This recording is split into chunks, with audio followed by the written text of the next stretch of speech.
इस तरफ रायपुर गांव में जश्न का माहौल था। राइस्टार प्रधान बन चुका था।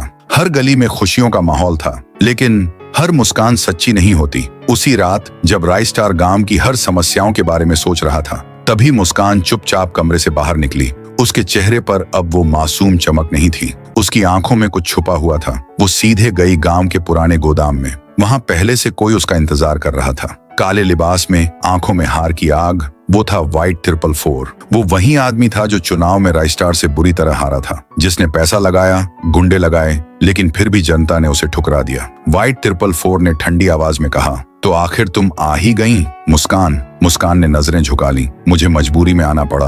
व्हाइट 444 हंसा। मजबूरी या लालच? मुस्कान की आवाज कांप गई। राइस्टार मुझे सिर्फ एक प्रधान की पत्नी समझता है, लेकिन तुमने मुझसे जो वादा किया था, पावर, पैसा, ताकत, व्हाइट 444 पास आया। सब मिलेगा, बस एक काम करना होगा। मुस्कान की सांस तेज हो गई। क्या काम? व्हाइट 444 की आंखें सख्त हो गईं। राइस्टार को रास्ते से हटाना होगा। आप लोग फ्री फायर और पबजी में से किसे पसंद करते हो? फ्री फायर को पसंद करने वाले सभी लोग वीडियो को लाइक करके चैनल को भी सब्सक्राइब कर लो और कमेंट में फ्री फायर के लिए लाल दिल जरूर से भेज देना। देखते हैं कितने लोग फ्री फायर को सच में पसंद करते हैं। कमरे में सन्नाटा छा गया। मुस्कान ने पेट पर हाथ रखा। उसका चेहरा पीला पड़ गया। मुस्कान बोली, वो मेरे बच्चे का पिता है। उसकी आवाज टूटी। व्हाइट 444 ने धीरे से कहा, अगर वो जिंदा रहा तो ना तुम बचोगी ना ये बच्चा। मुस्कान की आंखों से आंसू बहने लगे, लेकिन उन आंसुओं में अब प्यार नहीं, एक डर था। कैसे? उसने धीमे से पूछा। व्हाइट 444 मुस्कुराया, यही तो तुम्हें करना है। अगले दिन राइस्टार ने ऐलान किया, मैं गांव की सफाई और पानी की नई योजना शुरू कर रहा हूँ। रामू कचरा वाला भीड़ में खड़ा सब सुन रहा था।